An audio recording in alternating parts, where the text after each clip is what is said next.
जैसे दूसरे कीट को भृंगी कीट अपने छेद में बंद करता है लाकर मिट्टी के घरौंदे में जो बनाया, और उसे डंक मारता है और भन, ऐसे आसपास उसके गुंजान, वो भयवश उसी का चिंतन करता है। चिंतन करते करते ऐसा तदात्म होता है कि उसके अपने शरीर का परिवर्तन हो जाता है और भृंगी जाति का वो कीड़ा बन जाता है। तो कीट भृंग की रहनी जानो, जाति पाति गवाए, बरन अबरन एक मिल में निरंकार समाए। दास बुल्ला आस निरखई राम चरण अपार, देहु दर्शन मुक्ति परशन आवागमन निहार। 8 पहर 64 घड़ी जन बुल्ला धरि ध्यान, ना जानो कोने घड़ी आए मिले भगवान। भजन कैसा? भृंगी कीट जैसा। 8 पहर हर समय अपने इष्ट का चिंतन। ना आपको अपनी जाति का गर्व हो, ना परिवार का किसी भी तरह का हृदय में कोई राग हो, ना किसी भी तरह के अन्य आस हो। धन की आशा धन का बल, विद्या की आशा विद्या का बल, मान सम्मान की आशा प्रतिष्ठा का बल। तो बोले जो माया रहित त्रिगुणातीत परमात्मा है वो तेरे अंदर ही प्रकाशित हो जाएगा। दास बुल्ला आस निरखें राम चरण अपार, वो प्रभु के श्री चरणारविंद का अपार आनंद अनुभव करने लगते हैं। जो भृंगी कीट की तरह 8 पहर अपने इष्ट के चिंतन में रहते हैं। अन्य कोई गर्व नहीं, अन्य कोई आस नहीं, किसी से कोई संबंध नहीं।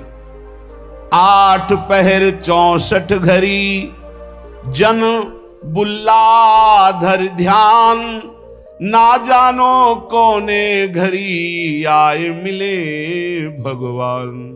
हर क्षण चिंतन में रहो, पता नहीं किस घड़ी में परमात्मा कृपा कर दे और वो अपना दर्शन दे दे, साक्षात्कार करा दे, निहाल हो जाओगे। माया का बंधन जे भी कटा तो आप परमानंद स्वरूप हैं, जहां दुख का लेश नहीं है।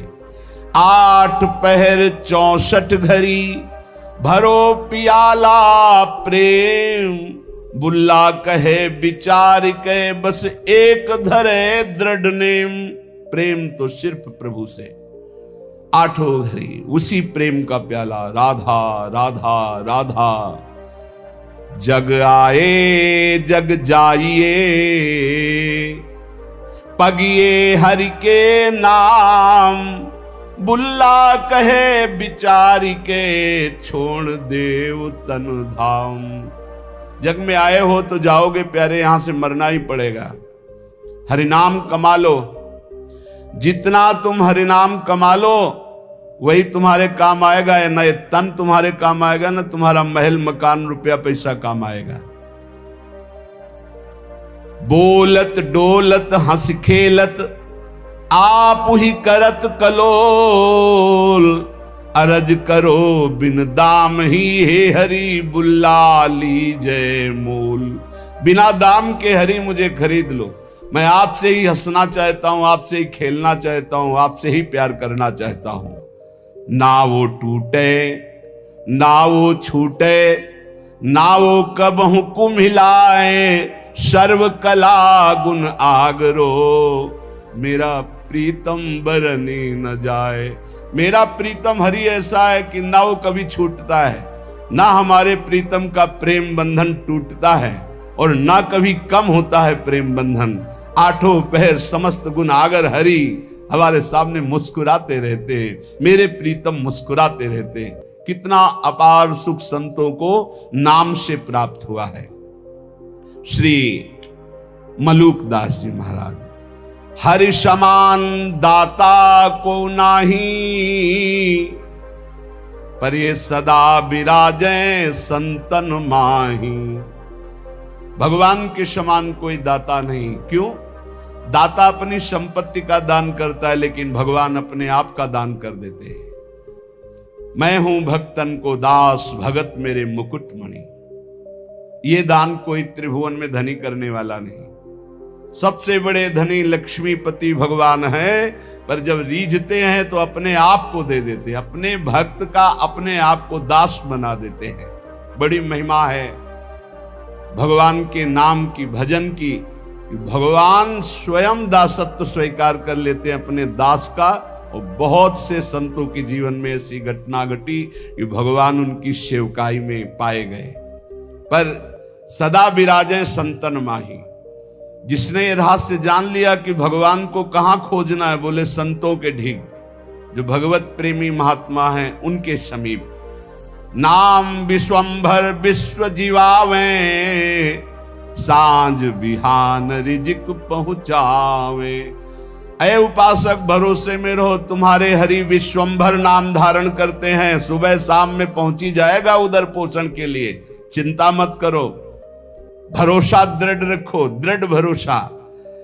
दे अनेकन मुख पर, अनेक जीवों का उधर पोषण कर रहे हैं। सबको कौन दे रहा है? चार अचर सबका भरण पोषण वही विश्वंभर भगवान श्री हरि कर रहे हैं। और बहुत करुणा की बात करें कि अवगुण करे सो गुण कर माने।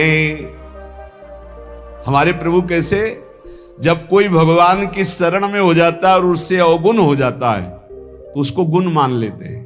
कैसे मान लेते हैं? जब उससे कोई गलती होती है वो पश्चाताप करता है, प्रभु मेरे से गलती हो गई, क्षमा करो। तो प्रभु गुण मान लेते। क्या मान लेते? कि ये मेरी प्रबल माया है और मेरी प्रबल माया के झोंके में फिसल गया और गलती अपनी मान रहा है। धन्यवाद, आ मेरी तरफ। अवगुण करे सो गुण करी माने। अवगुण मानते ही नहीं और गुण मान लेते हैं उसका। ऐसा स्वभाव कहां सुनने को मिला है स्वामी का। सेवक से अवगुण हो जाए तो स्वामी उससे दंड देता है। हमारे स्वामी ऐसे अवगुण हो जाए तो गुण मान लेते हैं, उसकी दैन्यता मान लेते हैं। काहू भांति अजार न देई, जाही को ये अपनो कर ले ही। किसी भी प्रकार भगवान उसे छोड़ते नहीं, उसे धोखा नहीं देते, विश्वास नहीं तोड़ते। एक बार जो भगवान की शरण में हो गया, जिसको अपना लिया, हां तुम छोड़ दो, तुम छोड़ सकते हो, भगवान तुम्हें नहीं छोड़ सकते। घड़ी घड़ी जैसे मां झांक कर देखती मेरा बेटा खेल रहा है ना, ऐसे प्रभु भक्तन पाछे यो फिरे जो बछड़ा संगाए। घड़ी घड़ी देखते रहते भगवान अपने भक्त। ठीक है ना, कोई परेशानी तो नहीं, मेरी माया कहीं कोई परेशानी तो पैदा नहीं कर रही। घड़ी घड़ी देता दीदार, जन अपने का खिचमत गार। तीन लोग जाके अवशाप, जन का गुनाह करे सब माफ। ऐसे कृपालु भगवान तीन लोगों के स्वामी हैं। इनकी शरण में जो आ गया उसके सारे अपराध क्षमा कर। हम तो हम सर्व पापेभ्यो मोक्षयिष्यामि मा शुचा। गरुआ ठाकुर है रघुराई, कहें मलूक क्या करो बड़ाई। बहुत बड़े हैं, बहुत गंभीर हैं, बहुत दयालु हैं हमारे ठाकुर। मैं इनकी कहां तक बड़ाई करूं। जो करुणा निधान प्रभु की शरण में आ गया तो भगवान उसे चाह और चिंता रहित फकीर बना देते हैं, चाहे वो पैंट शर्ट में क्यों ना हो। जिसकी चाह मिटी, चिंता मिटी, कोई फिक्र नहीं, वही फकीर है। जिसको पूरी सृष्टि में केवल एक ही नजर आता है, वही भगवान का दास है। ये सब छोटी छोटी मेणे, मेरा तेरा, ये सब माया है, शुद्ध मार्ग नहीं है, ये सब माया है। ये मेरी मेड़, ये तेरी मेड़, इसी का नाम तो माया। मैं और मोर, तोर, तय माया। जहां ये शब्दों का प्रयोग है वहां माया ही है। एकमात्र पूरा विश्वंभर सब जगह भास। कहीं से भी शुद्ध ज्ञान जब प्राप्त होगा, कहीं का तात्पर्य चाहे सांख्य योग से, कर्म योग से, भक्ति योग से या किसी भी धर्म से, वो यही देखेगा एकमात्र परमात्मा सब में विराजमान है। दर्द दीवाने बावरे ये अलमस्ता फकीरा, एक अकीदा ले रहे ऐसे मन धीरा, प्रेम पियाला पीवते बिसरे सब साथी, आठ पहरियो झूमता जो माता हाथी। कैसे संत होते हैं? एकमात्र सर्वत्र परमात्मा और सब राग का त्याग कर दिया, कोई चिंता शोक नहीं, अलमस्त फकीरा मदमस्त गजराज की तरह झूमता रहता है। ये भगवान का मार्ग। उनकी नजर न आवते कोई राजा रंग, बंधन तोड़ी मोह के फिरते निसंक, साहेब मिल साहेब भय कछु न रही तमाई, कहे मलूक तिस घर गए जहां पवन न जाई। जहां वायु देवता का भी प्रवेश नहीं, ऐसे घर में प्रवेश हो गया भगवान की भक्ति से, भगवान के निज अंग सेवा में। ये जो देव पितर, यहां उनकी पहुंच नहीं, जो हरि के दास गाजत है तिन्ही में ये विश्वास, साधु जन पूजो चितलाई, जिनके दर्शन हिया जुड़ाई। ये जो अन्य उपासनाओं में लगे रहते हैं ऊंचाई पे नहीं चढ़ पाते, क्योंकि सकामता रहती, मेरी इस कामना की पूर्ति हो जाए, मेरी इस कामना की पूर्ति हो जाए। जो निष्काम भाव से किसी की भी उपासना करे तो वो ऊपर चढ़ा दे, पर सकामता के कारण वो ऊपर नहीं चढ़ पाते, जो अध्यात्म की ऊंचाई है।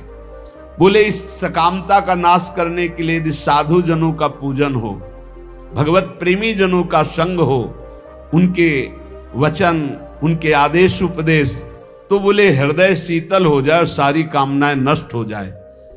चरण पखारत होई आनंदा, जन्म जन्म के काटे फंदा। संतों की कृपा से जब भगवान के चरणों का स्पर्श होता है, जन्म जन्मांतर के माया बंध कट जाते। केवट जू कैसे कह रहे, भगवान के चरणों को पखार रहे हैं। अति आनंद उमगी अनुरागा, आंसू चल रहे, प्रभु के चरण धो, चरण सरोज पखारन लागा। भगवान के चरणों का जब स्पर्श हो रहा है, अति आनंद, जो कभी भी कहीं भी न साधन में न भोगों में न लोक लोकांतर में। एक बार तो देखो ये आनंद, सब आनंद तो देख चुके हो, कई जन्म हो चुके, कई बार भोग भोग चुके हो, कई बार सब। एक बार भगवान के चरणों के स्पर्श करने की कामना करो, सामने प्रभु हो, उनके चरणों को पकड़कर लौट जाऊं, एक बार उनके चरणों में अपना माथा रखूं, ऐसी आकांक्षा तो करो। है यही है, हम सबके बीच में है, बस हमारे नेत्र परिवर्तन होने हैं। भाव भक्ति जो करते निष्काम, निस्दिन केवल सुमिरे राम। घर बन का उनके भय नाही, चाहे घर में रहे चाहे वन में रहे, हर समय भगवान का दीदार उनको होता रहता है, जिनके अंदर कोई कामना नहीं, रात दिन केवल नाम जप करते हैं। हमसे जानी लागे तू माया, ए माया, चैलेंज दे रहे मलुकदास जी। तो हमको ऐसा वैसा मत समझ कि तू आकर आएगी और अपनी ठगोरी डालेगी, ठग के चली जाएगी, हमारे पीछे मत लग। हमसे जानी लागे तू माया, थोड़े से फिर बहुत हो गई। थोड़ा तो सह गया तेरी चाल, अब नहीं सहूंगा। देखो भक्तों की ठसक, थोड़े से फिर बहुत हो गई। अब अगर कुछ किया तो सुन पई है रघुराया, हमसे जाने लगे तू माया। तू क्या हमको ठग लेगी, अपने में हो साहब पाया।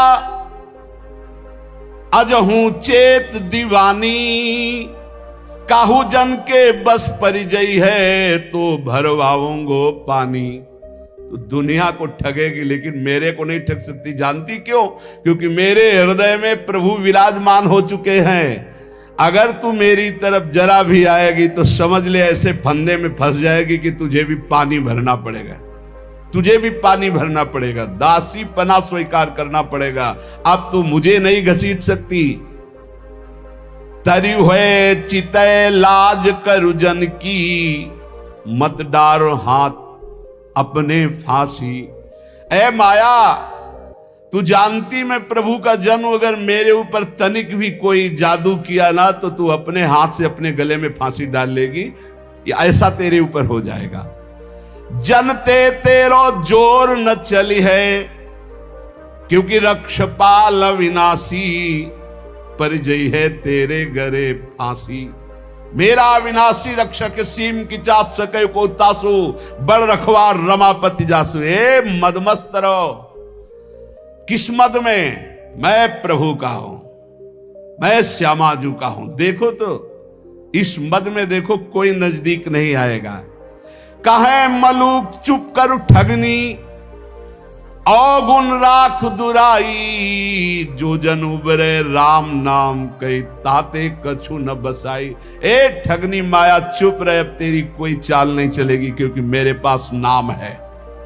मैं नाम के बल से तेरे ऊपर विजय प्राप्त कर लूंगा। प्रहलाद जी ने भी कहा, प्रभु मुझे कोई डर नहीं आपकी माया का, आपका चरणामृत और आपका नाम और आपके लीला गुण को सुनकर इस माया से मैं पार हो जाऊंगा। डर है इन लोगों को डूबते हुए देखकर, नाथ इन पर कृपा करो। मुझे आपकी कृपा की जरूरत नहीं है, क्योंकि मेरे पास आपका नामामृत है, चरणामृत है, लीलामृत है। इसका पान करके मैं आपकी इस माया पर विजय प्राप्त कर लूंगा। कहे मलूका चुप कर ठगनी, अवगुण राख दुराई। ये अपने काम क्रोध लड़का बच्चा को ले जाए, यहां तेरी चाल चलने वाली नहीं।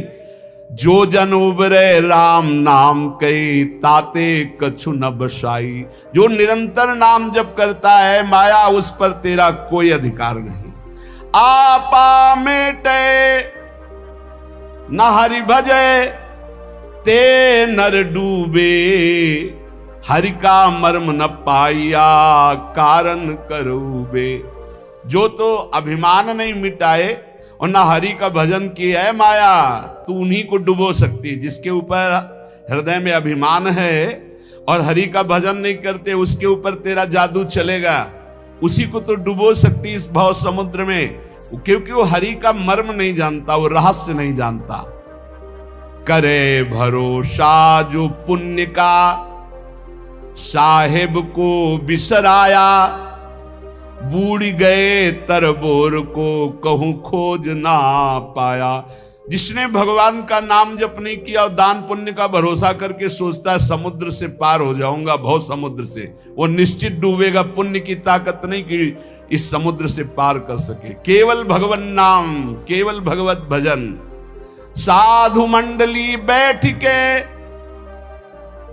मूड जाति बखाने, हम बड़ करी मुए बूढ़े बिन पानी।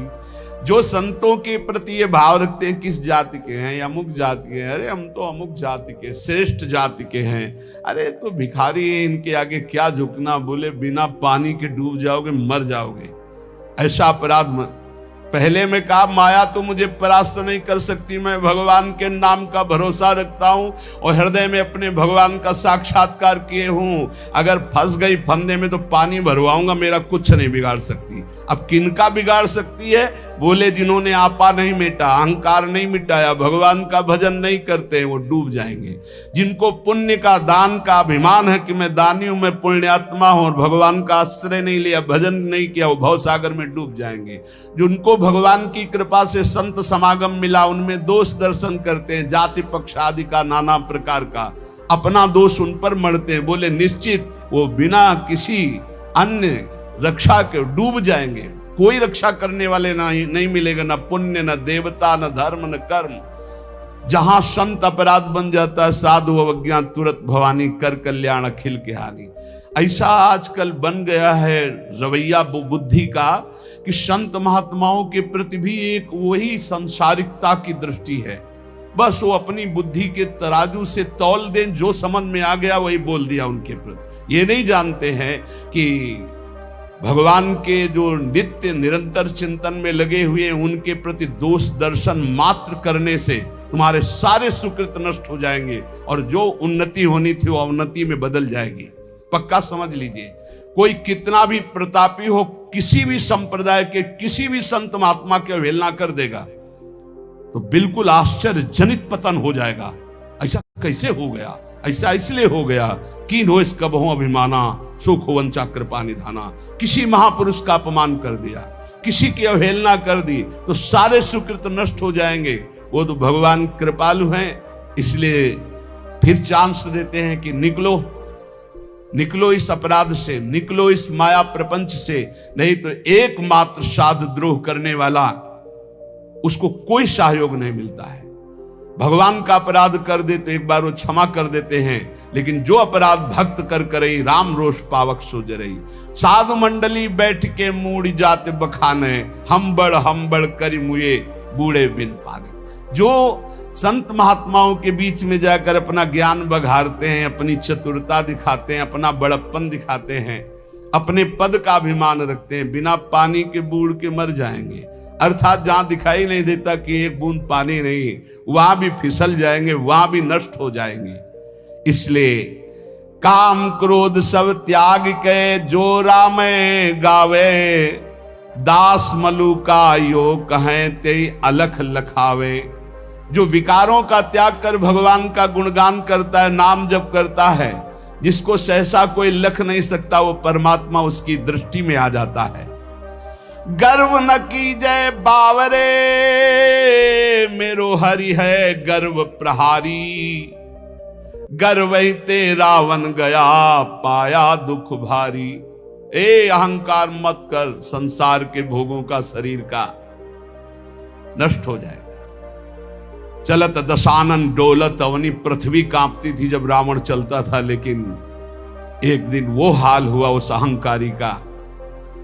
जो बानर भालू थे अपने पैर मारते थे उसकी खोपड़ी में, ऐसे खेल रहे थे। मंदोदरी हालत देख के कहा, जिस समय आप चलते थे, गर्जना करते थे, लोग के लोग थर्रा उठते थे, आज आपकी दुर्दशा, राम विमुख हाल तुम्हारा, रहा न को कुल रोवन है। ये तुम्हारी दुर्दशा भगवान से विमुख होने के कारण है। इसलिए कह रहे कि गर्व न कीजय बावरे, मेरो हरि है गर्व प्रहारी। अहंकार मत करना, नहीं तो भगवान तुम्हें नष्ट कर देंगे। जाके जी अभिमान है ताकि तोरत छाती, मेरे हरि रघुनाथ के ये अभिमान नाही सुहाती। हमारे प्रभु को अभिमान किसी बात का अच्छा नहीं लगता। मत करना अभिमान, तुम्हारे पास है ही क्या अभिमान करने लायक? जो कुछ है वो प्रभु ने दिया है, क्यों अभिमान करते हो? मलुकदास जी महाराज कह रहे, राम राम के नाम को जहां नहीं लवलेश, तहां पानी ना पीजिए, पर हरिये सो देश। जिसके गले में कंठी नहीं, मुख में नाम नहीं, जो भगवान से विमुख है या भगवान का नाम ही नहीं जपता भगवान से, ऐसे आदमी के हाथ का पानी भी ना पिए, क्योंकि उससे भगवत विमुखता बढ़ती है। जो भगवान का नाम नहीं जपता, भगवान का नाम नहीं लेता, हमें उसके हाथ का खान पान स्वीकार नहीं करना। राम राम के नाम को जहां नहीं लवलेश, पानी तहां न पीजिए, परिहरिये सो देश। जिस गांव में वैष्णव नहीं होता था, चतुर्भुज दास जी उस गांव में डेरा नहीं डालते थे, उस गांव का पानी भी नहीं पीते थे। राम नाम जिन जानिया तेई बड़े सपूत, एक राम के भजन बिन कांगा फिरे कपूत। वही सपूत है जो भगवान की भक्ति करता है, राष्ट्र भक्ति करता है, समाज को सुख पहुंचाता है। नहीं तो जन्म लेने का मतलब क्या रहा? वहां कबहू न जाइए जहां न हरि को नाम। जिस रिश्तेदार, नातेदार, मित्र, व्यवहारी, जिस मंडली में भगवान का नाम जप न हो, कीर्तन न हो, उस घर न जाए, उस रिश्ते में न जाए, उस समाज में न जाए। क्या हो रहा है इस समाज में? भगवान की चर्चा तो दौड़ के जाओ सुनो। क्या हो रहा है? इधर उधर वार्तालाप, तर्क विवाद, राजनीति, हट जाना चाहिए। वहां न कबहू जाइए जहां न हरि को नाम। जहां भगवान की चर्चा, भगवान नाम कीर्तन नहीं हो रहा, उस सभा में नहीं बैठना चाहिए। किसी की निंदा हो रही, कोई तर्क विवाद हो रहा हो, भक्तजनों को वहां नहीं विश्राम मिलेगा। राम नाम एक रति, पाप के कोटि पहाड़ ऐसी महिमा नाम की जारी करे सब छार। अगर पाप पहाड़ के समान भी है और रत्ती भर नाम हो गया तो सारे पापों को भस्म कर देगा, पर आगे से पाप ना हो ये सावधानी रहे। वास्तव में संसार का बहुत जन्मों से महत्वांतकरण में बैठा है, इसलिए वो भोग बहुत प्रिय लगते हैं। आज सामने भोग उपस्थित हुआ, भोग लेते भगवान तो क्षमा ही कर देंगे। वो भगवान कहा है हम स्वाम स्वरूपापे भ्यो मोक्षयिष्यामि मा शुचा। अब ही एक बार गलती मान लेंगे भगवान से, पर ऐसे को क्षमा नहीं मिलता, ध्यान रखना। क्षमा मिलता है कि अबलो नसानी अब ना नसई हो, ऐसे को क्षमा नहीं मिलता है, ऐसे का प्लस होता जाता है।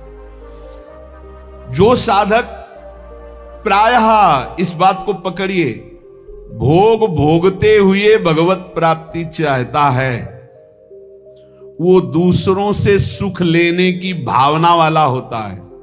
उसका शरीर और पदार्थों में ममत्व होता है, अंतःकरण मलिन होता है, इसीलिए उसकी रुचि भोगों में होगी, वो अंदर चाहत भगवान की प्राप्ति की होगी। साधक है ना, चाह तो कहीं ना कहीं है, कसक है उसकी कि यार भगवान मिल जाते तो ठीक था, पर भोग छोड़ नहीं सकता। ये द्वंद्व बना ही रहता है बहुत से साधकों के अंदर।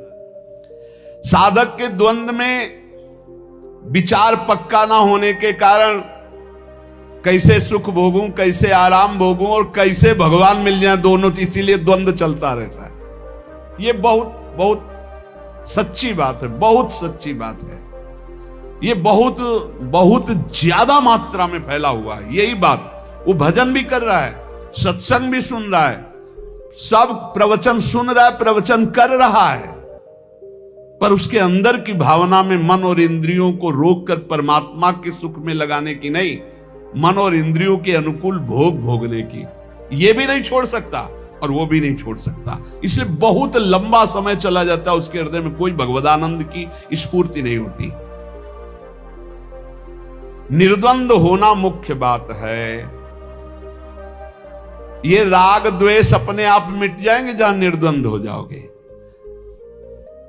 विचार करना चाहिए निर्द्वंद होने के लिए कि सब अनुकूल भोगों को भोग रहे हैं, प्रतिकूलता जबरदस्ती भोगनी पड़ती है। प्रतिकूलता कोई भोगना नहीं चाहता, अनुकूल भोगों को सब भोग रहे। क्या इनको विश्राम मिल गया क्या? नहीं ना। तो एक बार हिम्मत करके हटो भोगों से। भोग भोगने से जब तक हटोगे नहीं तब तक परमात्मानंद स्फुरित नहीं होगा। अगर निर्द्वंद हो गए तो सुखम बंधात प्रमुच्यते, सुख पूर्वक संसार बंधन से मुक्त हो जाओगे। अनुकूलता प्रतिकूलता ये आएगी प्रारब्धवशात, लेकिन भोगो मत ना अनुकूलता को ना प्रतिकूलता को। सम रहो, सम। वो स्वरूप की तरफ जब दृष्टा भाव होगा तब सम होगे। पहले अनुकूलता में गाढ़ फंसे हुए, प्रतिकूलता तो जबरदस्ती भोगनी पड़ती है। अनुकूलता का त्यागो। स्वयं आप विचार करो, नाप इंद्रियों, बहुत ध्यान देने का एक गूढ़ विषय, इसीलिए धीरे धीरे बोल रहे हैं। आप इंद्री नहीं हो जो इंद्रियां भोग मांग रही, आप मन नहीं हो जो मन भोग मांग रहा है, आप दे रहे हो। आप बुद्धि नहीं हो जो बुद्धि निश्चय कर रही कि इन भोगों में सुख है। आप परमात्मा स्वरूप हो। यही आपका बंधन हुआ है जो आप अंतःकरण इंद्रियों में तदात्म हो गए। एक बार हिम्मत करो, इन दुष्ट इंद्रियों और दुष्ट मन की मांग के विरोध में हो जाओ। हिम्मत करो एक बार विरोध में। लेकिन गुरु के विरोध में करवा देंगे इंद्रियां, मन शास्त्र के विरुद्ध चलवा देंगे, लेकिन इनके विरुद्ध तुम हो जाओ। इतनी हिम्मत, तभी नाम से श्री हरिवंश नाम बल रहो। क्या हुआ? मन और इंद्रियों से ममता इतनी हो गई कि पदार्थ, व्यक्ति, क्रिया जो मन इंद्रियों को अच्छी लग रही उसी के अधीन हो गए। बड़ी सुंदर बात है, देख लो, अंदर की बात है। देखो, सुषुप्ति में कुछ याद नहीं रहता, फिर भी आप जीवित रहते हैं। आपको ये भ्रम दे दिया गया अंदर कि अगर हम ये भोग नहीं भोगेंगे तो हम रह नहीं पाएंगे। अगर कोई भी भोग है, सुषुप्ति में कौन सा भोग होता है? सुषुप्ति में स्वप्न की बात नहीं कह रहे। 6 घंटे आप बिना भोग के होते हैं, कोई भोग नहीं, खाना पीना सोचना कुछ भी, कोई भोग नहीं, ठप पूरा रहता है सिस्टम, अंतःकरण शांत, तभी घोर सुषुप्ति में गए तो आनंद आता है कि नहीं बाद में, यार 6 घंटे सोए। तो भोग त्याग, संसार के चिंतन के त्याग का आनंद देख लो अज्ञान में। जब सुसुप्ति में चले गए, 6 घंटा बाद उठे तो आहा एकदम नई चेतना आई। क्यों? 6 घंटे कोई संसार का चिंतन नहीं किया, 6 घंटे कोई भोग नहीं भोगा, किसी भी तरह का खान पान कोई भोग नहीं भोगा। अगर वही जागृत में स्थिति हो जाए तो उसी को समाधि कहते हैं। सुषुप्ति अवस्था में जब तुम 6 घंटे संसार को भूले हुए थे तब भी तुम जीवित थे, तो जागृत अवस्था में तुमने ये क्यों मान लिया कि मैं इन भोगों के बिना जीवित नहीं रह सकता, मैं नहीं रह पाऊंगा? क्यों मान लिया? इस प्राणी के बिना, इस शरीर के भोग के बिना, इस पदार्थ के भोग के बिना, इस वस्तु के बिना, इस नशा के बिना मैं नहीं रह सकता। यह है अपनी स्वतंत्र सत्ता को खोकर अधीन हो जाना भोगों के। ये अधीनता कब तक बनाए रखोगे? संसार का राग उत्पन्न होता है, नष्ट होता है, राग कभी स्थायी नहीं होता। किसी एक भोग को भोगते रहो, अगर घृणा ना हो जाए तो कहना दूसरे नए भोग को उसी भोगने की इच्छा हो जाएगी। नए नए प्राणी, नए नए पदार्थ, नए नए शरीर, नए नए भोग हमें चाहिए। नहीं तुम समझ पा रहे, तुम्हें फंसाया जा रहा है। परंतु यदि परमात्मा प्राप्ति की अभिलाषा उत्पन्न हो गई तो ये कभी नष्ट नहीं होती, ये बनी रहती है, क्योंकि तुम परमात्मा के अंश हो। तुम्हारी अखंड स्थिति परमात्मा में है, उसे तुम भूल करके अंतःकरण और इंद्रियों में अपनी स्थिति को जो मान रहे हो, इसीलिए अभिलाषा बन गई भोगों की, इसको हटाना है। केवल इतना ही करना है कि इंद्रिय और मन से ममता हटाना है। इंद्रिय और मन से ममता हटाने का मतलब इंद्रिया मन जो गलत भोग भोगने की चाह कर रहे हैं, इनको नहीं पूरी करनी है। मैं नहीं हूं, अरे इतने में काम बन जाएगा। पर इतने हटाने के लिए नाम जप बहुत बढ़ाओ। जितना तुम्हारा राग कम होता जाएगा उतने ही आपको अंदर ज्ञान का प्रकाश मिलता जाएगा। मैं जीत सकता हूं आपके अंदर आने लगेगा। मैं जान गया हूं, ये अभी तक मुझे डरवा रहे थे, मैं इन भोगों के बिना भी रह सकता हूं। नहीं, बहुत डरवाते हैं, इसके बिना मैं नहीं रह सकता, इसके बिना मैं नहीं रह सकता। राग और द्वेष जितने भी साधन है सबको चाट जाता है। इसीलिए बोले इतने वर्ष हो गए भजन करते, साधना करते, कोई लाभ नहीं मिला, क्योंकि राग द्वेष है भोगों का। राग द्वेष मिटा के नित्य प्राप्त परमात्मा की अनुभूति स्वतः ही हो जाएगी। परिश्रम करना है केवल राग द्वेष मिटाने के लिए, इन इंद्रियों को भोगों से हटाने के लिए। भोग ने नहीं पकड़ा है, आपने भोग को पकड़ रखा है। बाहर जितना सुख भोगने की इच्छा करोगे उतना ही दुख मिलेगा। भीतर आकर के इनसे निरपेक्ष हो जाओगे उतने ही सुखी हो जाओगे। इस जड़ शरीर और जड़ इंद्रियों में तदात्म होने के कारण ये भोग हमें परास्त